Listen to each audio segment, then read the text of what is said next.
There's a stark difference between peaceful protests and terrorism, or sedition, if you will. There is a stark difference between peacefully assembling and trying to rally behind a cause and call attention that is not a deterrent to public safety, and then a riot that ensues violence and results in the death of 4 people. And this is the issue raised by the recent pro-Trump riots that occurred at the U.S. Capitol recently. Just to preview what happened, basically following the 2020 election for the 46th president of the United States between incumbent United States President Donald Trump and Joe Biden. After Joe Biden won, pro-Trump supporters rallied at the United States Capitol and breached the Capitol, injuring multiple police officers and resulting in the death of 4 people. So the question in today's speech is, should the Department of Justice pursue sedition charges for rioters who breached the U.S. Capitol building? And my answer is yes, and here's why. So let's talk about the definition of sedition here briefly. So according to U.S. Code 23084, according from the Cornell Law School's website, if 2 or more persons in any state or territory or in any place subject to the jurisdiction of the United States by force to prevent, hinder, or delay the execution of any law of the U.S., or by force to seize, take, or possess any property of the U.S. contrary to the authority thereof, they shall each be fined under this title or imprisoned not more than 20 years, or both.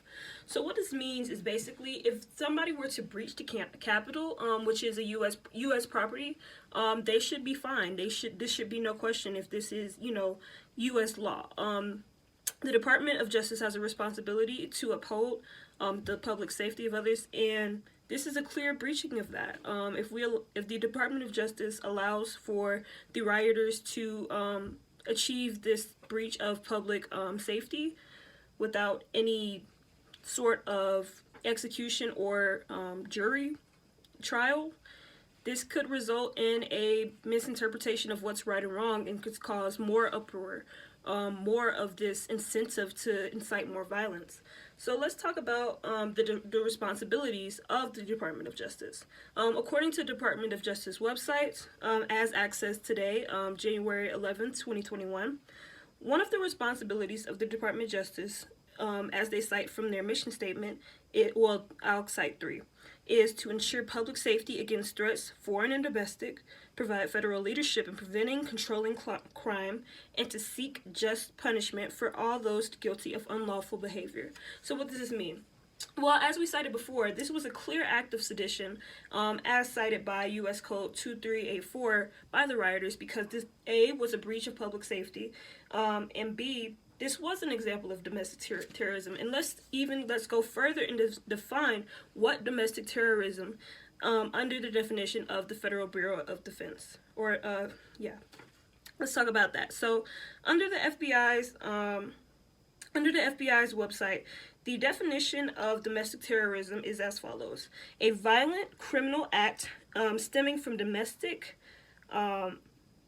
influences such as those of a political, social, or racial nature, just to name a few.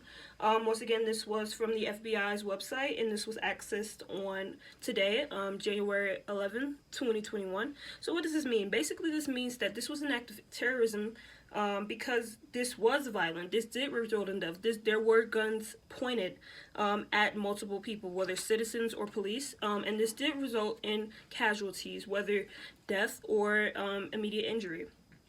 This should be punished because, once again, if we're citing what the Department of Justice website is, which is their mission statement, is to control crime, to ensure public safety, then this is a clear breach of that, and the rioters who incited this should be punished under law.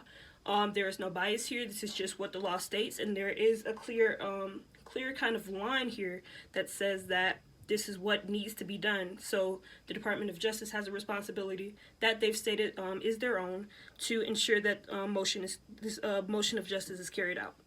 Now let's talk a little bit more about the occurrences. Let's talk about more of the casualties that ensued.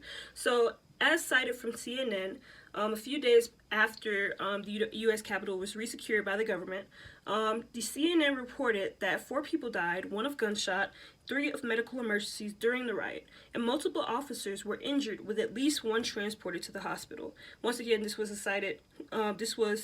article was cited January 7th of 2021.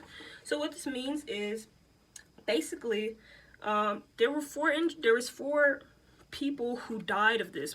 Police officers were injured. This was a clear breach of public safety because people fell victim, whether by death or whether by injury, to this riot. This was not something that was peaceful. This was not purely for political awareness. This was for violence. This was anger, and this was kind of catalyzed by angry people who incited violence on innocent people, and maybe not innocent people. Maybe people incited violence against each other. Nobody really knows what happened inside, but the fact that violence ensued and people were injured, this is once again punishable by law, because this was, once again cited from U.S. Code 2384, a seditious conspiracy.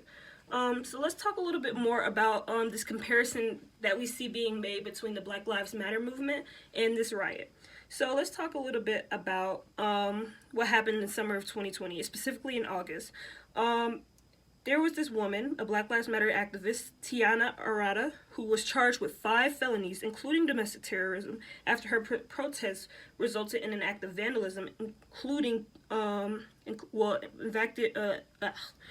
in an act of vandalism, which included a terrorism charge. So what does this mean?